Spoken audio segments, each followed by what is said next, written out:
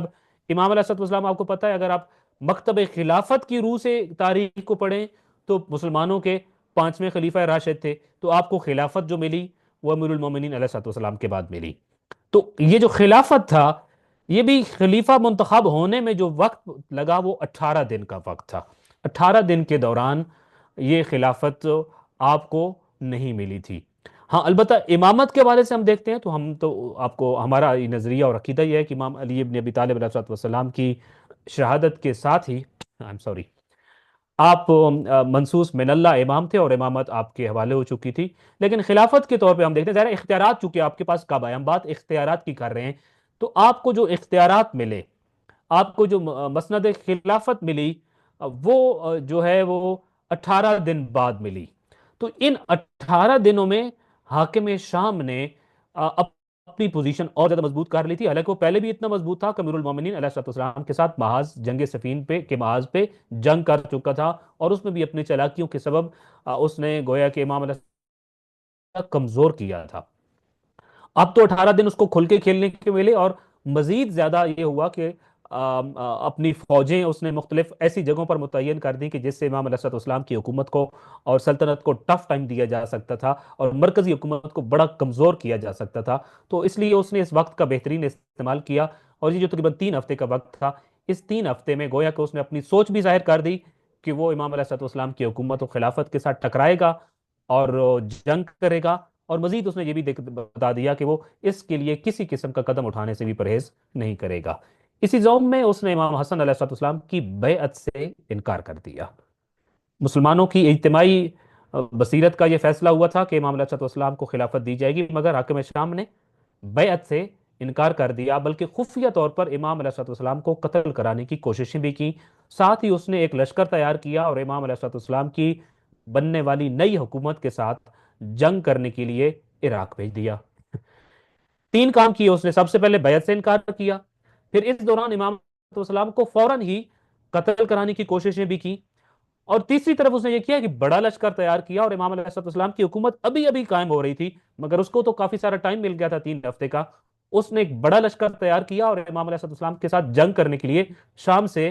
عراق کی طرف روانہ کر دیا۔ امام حسن مجتبی علیہ السلام نے بھی اپنے لوگوں کو جنگ کی تیاری کا حکم دیا۔ ظاہر آپ پر جنگ مسلط کی جا رہی ہو تو دفاع آپ پر واجب ہوتا ہے، تو آپ نے بھی اپنے لوگوں کو جنگ کا حکم دیا، مگر لوگوں نے انتہائی سرد مہری کا مظاہرہ کیا۔ وہ روایتی سستی، کوتاہی، جنگ سے جی چرانا اور سہل پرستی جو امیر المومنین علیہ السلام کے زمانے سے ہم دیکھ رہے تھے لوگوں میں آ چکی تھی، یہاں بھی لوگوں نے انتہائی مایوس کن یا سرد مہری کا رسپانس دیا امام علیہ السلام کے جنگ کے حکم پر۔ اس کے باوجود امام علیہ السلام کی کوششوں سے ایک بڑا لشکر تیار ہو گیا، اور امام نے انہیں اپنے سپہ سالار حضرت عبداللہ ابن عباس کی قیادت میں لشکر شام کی طرف روانہ کیا۔ امام نے ایک لشکر تیار کرنے کا حکم دیا، اور پھر بڑی محنت اور کوشش کے بعد آپ نے ایک لشکر تیار کیا، خطبے دیے، لوگوں کو موٹیویٹ کیا، اور اس کے بعد بصورت ایک لشکر تیار ہو گیا۔ پھر آپ نے اپنا کمانڈر اور سپر سالار حضرت عبداللہ ابن عباس کو بنایا،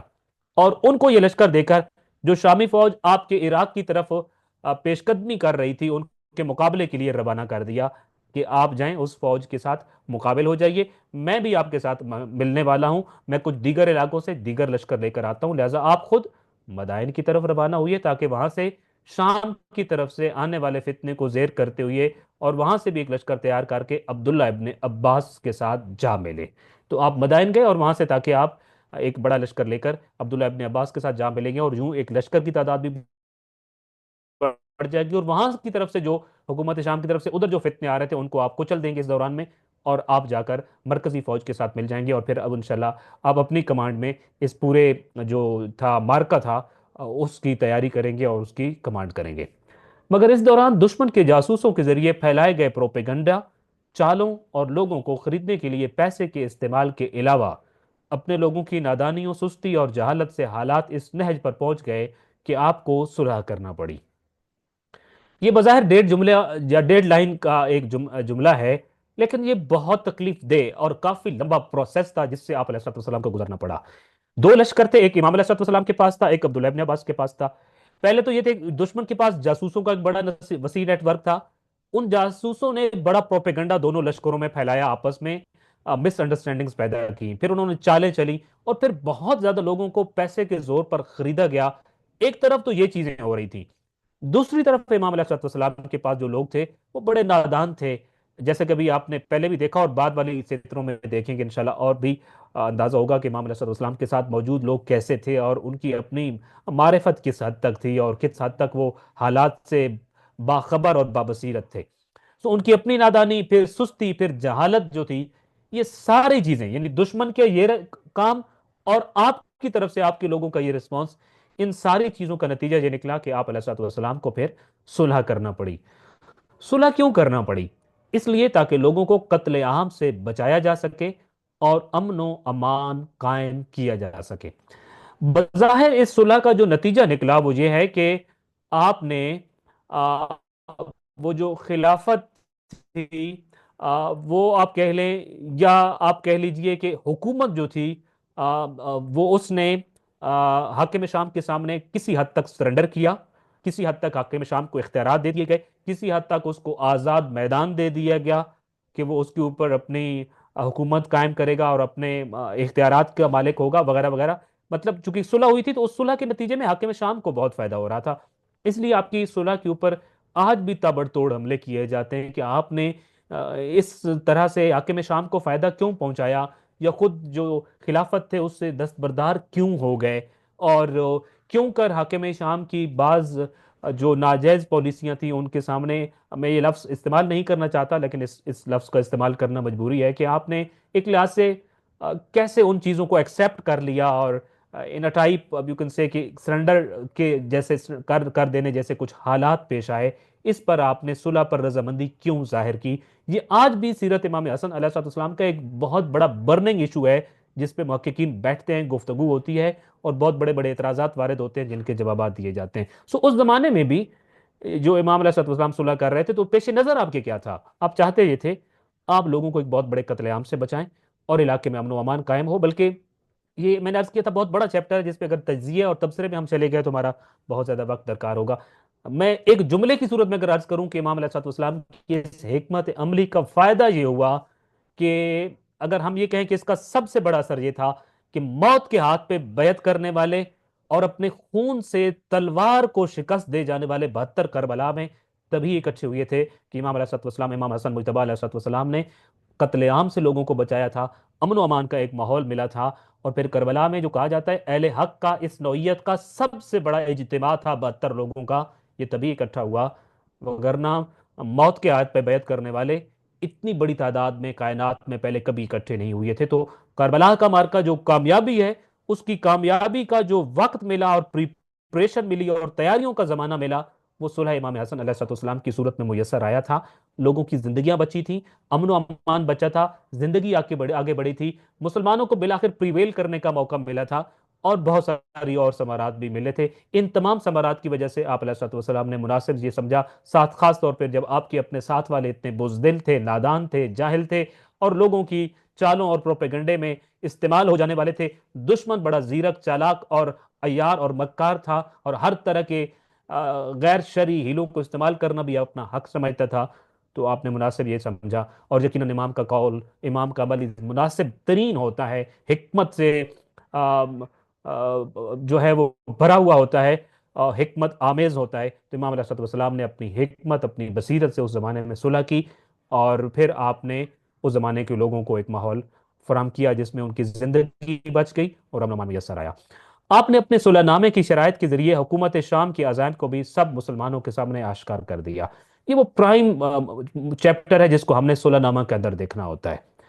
کہ امام علیہ السلام نے جو صلح کی اس کی شرائط آپ مختلف کتابیں اٹھائیں گی، کہیں اٹھائیں گے تو کہیں 4 5 6 7 8 تک ملتی ہیں، لیکن اس کا ہم نے خلاصہ عرض کیا، تقریباً ساریوں کو اکٹھا کرنے کی کوشش کی ہے۔ امام علیہ السلام نے جو شرائط رکھی تھی، مطمع نظر کیا تھا؟ آپ کو پتہ ہے جب حکومت کے ساتھ کوئی ڈائلاگ ہوتا ہے تو ہوتا یہ ہے کہ آپ نے حاصل کیا کیا ہے، آپ حاصل کیا کرنا چاہتے تھے، مطمع نظر کیا تھا، ہدف کیا تھا، کیا مقصد پورا کرنا چاہتے تھے، اور آپ نے ان شرائط میں کس طرح رکھا۔ خاص طور پہ آپ دیکھیں گے ان شرائط کو پڑھنے کے بعد آپ نتیجہ نکالیں گے کہ اس صلح کا اگر فتح مند ہو جانے والا فریق دیکھنا ہے تو اس صلح کے نتیجے میں جو فتح ملی وہ در حقیقت امام حسن مجتبی علیہ الصلوۃ والسلام کو ملی، اخلاقی فتح ملی تھی، اور آپ اپنے نظریے کا آپ کا نظریہ جیت گیا تھا، آپ کی سوچ جو تھی وہ فتح مند ہوئی تھی، دشمن شکست کھا رہا تھا۔ اگر آپ انشاءاللہ ان شرائط کو دیکھیں گے اور آپ دیکھیں گے کس قدر بصیرت کے ساتھ یہ شرائط مقرر کی گئی، دشمن کو اندازہ ہی نہیں ہوا کہ تا طلوع قیامت وہ اپنے لیے ننگ و آری کے اوپر خود دستخط کر چکا ہے، اپنے کارناموں کے اوپر خود دستخط کر چکا ہے، اپنا کردار اس نے تاریخ میں خود لکھ دیا ہے کہ وہ کس سوچ، کس نظریہ، اس کس کردار کا مالک ہے۔ تو انشاءاللہ آگے بڑھتے ہیں۔ آپ نے اپنے صلح نامے کی شرائط کے ذریعے حکومت شام کے عزائم کو بھی سب مسلمانوں کے سامنے آشکار کر دیا۔ آپ کی طرف سے صلح نامہ میں درج ذیل شرائط رکھی گئیں۔ پہلی شرط یہ تھی کہ حاکم شام کتاب خدا اور سنت رسول پر صلی اللہ علیہ وآلہ وسلم پر عمل کرنے کا پابند ہوگا۔ سوال یہ ہے کہ اگر وہ پہلے سے یہ کام کرتا تھا تو یہ شرط رکھی ہی نہ جاتی۔ اس شرط کا رکھا جانا یہ بتاتا ہے کہ یہ چیز نہیں ہوتی تھی، اور اگلے کو پابند بنایا گیا، اور انہوں نے خود سائن بھی کیے کہ میں آئندہ یہ کروں گا۔ میں نے آپ سے عرض کیا کہ ان شرائط کو آپ دوسرے زاویے سے دیکھیں گے انشاءاللہ تو آپ کو اندازہ ہوگا کہ امام علیہ الصلوۃ والسلام نے کس بصیرت کے ساتھ دشمن کو، اور اس کا جو چہرہ تھا وہ قیامت تک کے لیے اس کے اوپر سے جو نقاب تھا اس کو اتارا، اور دشمن کی حقیقی سوچ اور نظریہ جو تھا اس کو بالکل بے نقاب کر دیا۔ پہلی شرط یہ تھی کہ آج کے بعد حاکم شام کو کتاب خدا اور سنت رسول پر عمل کرنے کا پابند رہنا ہوگا۔ دوسری شرط یہ تھی کہ امیر شام کو اپنے بعد کسی کو خلیفہ نامزد کرنے کا حق نہیں ہوگا، بلکہ یہ امر مسلمانوں کی باہمی مشاورت سے طے کیا جائے گا۔ آپ جانتے تھے کہ اپنے علم امامت سے یقیناً جانتے تھے کہ بعد میں کیا ہونے والا ہے، لہٰذا امام علیہ السلام نے آپ اپنے اس حکمت سے یہ دوسری شرط رکھی کہ بعد میں جب یہ کام کرے گا تو اس وقت یہ مزید آشکار ہوگا کہ صلح کو روندنے والا کون تھا، اپنے قول و فعل سے مکرنے جانے والا اور صلح تک کو جو ہے نظر انداز کرنے والا کون ہے، اور کون ہے جو اپنی بات پہ پابند رہتا ہے اور اپنے جو معاہدے ہیں ان پہ کاربند رہتا ہوتا ہے۔ آپ نے پابند کر دیا تھا، اور اس کی سوچ بھی لوگوں کو بتا دی تھی، گویا کہ تمہیں پتہ ہونا چاہیے جو کچھ ہو رہا ہے مخالف کی طرف سے اور امیر شام کی طرف سے، یہ در حقیقت کسی کو لوگوں کا خلیفہ بنانے کے لیے تگ و دے کی کوششیں ہو رہی ہیں، اور امام علیہ السلام نے اپنی حکمت سے وہ دروازہ بند کیا، اور آپ جانتے تھے یا یہ دروازہ بند ہو جائے گا اور فاسق و فاجر شخص مسلمانوں کا خلیفہ نہیں بنے گا، یا اگر یہ بند نہ ہوا تو معلوم ہو جائے گا کہ اس کو خلیفہ بنانے والا بھی فاسق و فاجر ہے، جس نے اپنا عہد نامہ اور صلح توڑی ہے، اور عہد نامہ اور صلح توڑنے والا عادل نہیں ہوتا۔ تیسری شرط یہ تھی کہ حجاز، یمن، شام اور عراق میں امن و امان قائم کرنا حاکم شام کی ذمہ داری ہوگی۔ تو اس کا مطلب یہ تھا کہ یہ سارے وہ علاقے تھے جہاں پہ امیر المومنین علیہ الصلوۃ والسلام کے شیعہ آباد تھے، حجاز میں، یمن میں، عراق میں، تو یہ وہ علاقے تھے جہاں امن و امان قائم نہیں تھا۔ تو امام علیہ الصلوۃ والسلام نے گویا اس صلح نامہ کے ذریعے بتا دیا کہ لوگوں کا امن و امان اجاڑنے والا کون ہے، اور اس امن و امان کی ضمانت دینے والا اور اس کی بیس پر صلح کرنے والا کون ہے۔ تو یہ کردار آپ واضح کر رہے تھے اس شخص کا کہ ان تمام علاقوں پر اب حاکم شام کی ذمہ داری ہوگی کہ وہ امن و امان قائم کرے۔ اگلا پوائنٹ یہ تھا کہ اہل بیت نبی صلی اللہ علیہ وآلہ وسلم اور ان کے پیروکاروں کے جان و مال اور عزت و ناموس کی حفاظت حکومت کی ذمہ داری ہوگی، اور ان پر کوئی زیادتی نہیں کی جائے گی۔ آپ نے دوبارہ قیامت تک کے لیے لوگوں کو بتا دیا کہ اہل بیت علیہ السلام اور ان کے پیروکاروں کی ساتھ زیادتیاں ہو رہی تھی، ان کا جان و مال محفوظ نہیں تھا، ان کی عزت و ناموس محفوظ نہیں تھی، اور کن کے ہاتھوں یہ سب اجڑ رہا تھا؟ امام علیہ السلام نے انہیں صلح کے ٹیبل پہ بٹھا کر، صلح کی میز پر بٹھا کر آشکار کیا، ان کا کردار قیامت تک کے لیے بالکل واضح کر دیا اور بے نقاب کر دیا۔ اگلی شرط تھی کہ حاکم شام کی طرف سے اس بات کی یقین دہانی کہ اس کے بعد اقتدار اور خلافت امام حسن ابن علی علیہ السلام کو دی جائے گی اور ان کے خلاف کوئی سازش نہیں کی جائے گی۔ امام علیہ السلام نے اس شرط کو بھی اپنی حکمت عملی سے شامل کیا کہ حاکم شام کے بعد حکومت و خلافت جو ہے امام حسن علیہ السلام کو جائے گی، اور امام حسن کے خلاف اب یہ کوئی سازشیں نہیں کرے گا۔ اور آخری شرط یہ تھی کہ حکومت شام کی طرف سے امیر المومنین علیہ السلام پر سب و شتم کیے جانے کا سلسلہ فی الفور بند کیا جائے۔ اب جانتے ہیں کہ امیر المومنین علیہ السلام کی ذات اقدس پر شام کے ممبروں اور محرابوں سے 80 سال تک امیر المومنین علیہ السلام کو برا بھلا کہا گیا، گالی گلوچ دی گئی، سب و شتم کیا گیا، اور کہا یہ جاتا ہے کہ یہ جو لیلۃ القدر خیر من الف شہر ہے، تو نبی کریم صلی اللہ علیہ وآلہ وسلم نے جو خواب دیکھا تھا کہ کچھ بندر تھے جو آپ کے ممبر پر قابض تھے، وہ اسی 80 سالہ دور کے بارے میں خواب تھا، اور آپ علیہ السلام کو پھر تسلی دی گئی کہ ایک لیلۃ القدر، یہ جو 80 سالہ ٹائم یعنی 1000 راتیں بنتی ہیں، اس سے ایک رات میں نے بہتر قرار دی ہے، اور بار صورت نبی کریم صلی اللہ علیہ وآلہ وسلم کو تسلی دی گئی تھی۔ تو اس دوران میں حکومت شام میں سرکاری سطح پر، سرکاری سرپرستی پر،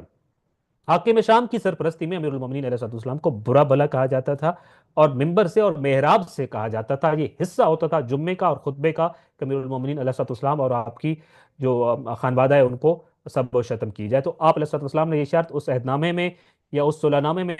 باقاعدہ طور پہ شامل کرائی، تاکہ یہ باور کرایا جا سکے کہ حاکم شام کا کردار کس قدر الفاظ میں کس طرح سے ان کا انتخاب کروں تو اس کا کردار کیا تھا، یہ باور کرایا جا سکے اس زمانے کے لوگوں کو بھی، اور بعد میں انشاءاللہ ہم بھی 1400 سال بعد آج پڑھ سکتے ہیں اور نتیجہ نکال سکتے ہیں کون حق پر تھا اور کون باطل پر تھا، کون فرزند رسول تھا اور دین و شریعت کی بات کر رہا تھا، اور کون تھا جو اپنی حکومت بچانے کے لیے ہر حد کو کراس کر گیا تھا اور امیر المومنین علیہ السلام پر سب و شتم کرتا تھا۔ یہ بات خاص طور پہ یہ شک ان لوگوں کو بہت زیادہ متوجہ کرتی ہے جو آج، اور یقیناً ہم اس چیز کے دائی بھی ہیں، بانی بھی ہیں، اور ہم اس پر لوگوں کو بلاتے بھی ہیں کہ کسی کی بھی جھوٹے خدا کو بھی گالی نہیں دینی چاہیے، کسی کی بھی مقدس شخصیات اور مقدس مقامات کی توہین نہیں کرنی چاہیے، اور اس سلسلے میں خلفائے راشدین کے حوالے سے اگر کوئی پروپیگنڈا کیا جاتا ہے یا کچھ بھی کیا جاتا ہے تو اس حوالے سے بھی ہم کہتے ہیں کہ کسی کی توہین کی اجازت نہیں دی جائے گی، اور جب اس طرح کی توہین پر مشتمل بل قانون پاس ہوتے ہیں تو ہمارا تقاضا یہ ہوتا ہے کہ امیر المومنین علی ابن ابی طالب علیہ السلام کی توہین کرنے والے، ان کے خلاف محاذ میں اترنے والے، ان کے اوپر سب و شتم کرنے والوں کے بارے میں بھی فیصلہ صادر کیا جائے کہ وہ کہاں کھڑے ہیں اور ان کے ساتھ کیا سلوک کیا جانا چاہیے۔ یہ معاہدہ ربیع الاول یا جمادی الاول 41 ہجری کو طے پایا۔ اس معاہدے کی ساری شرائط سے یہ امر ثابت ہوتا ہے کہ حاکم شام کی طرف سے شریعت مقدسہ کی خلاف ورزیاں جاری تھیں، جن کے مقابل اس صلح نامہ کی صورت میں امام حسن مجتبی علیہ السلام نے بند باندھا۔ اس صلح نامہ کو چند ہی روز میں حاکم شام نے پامال کر دیا،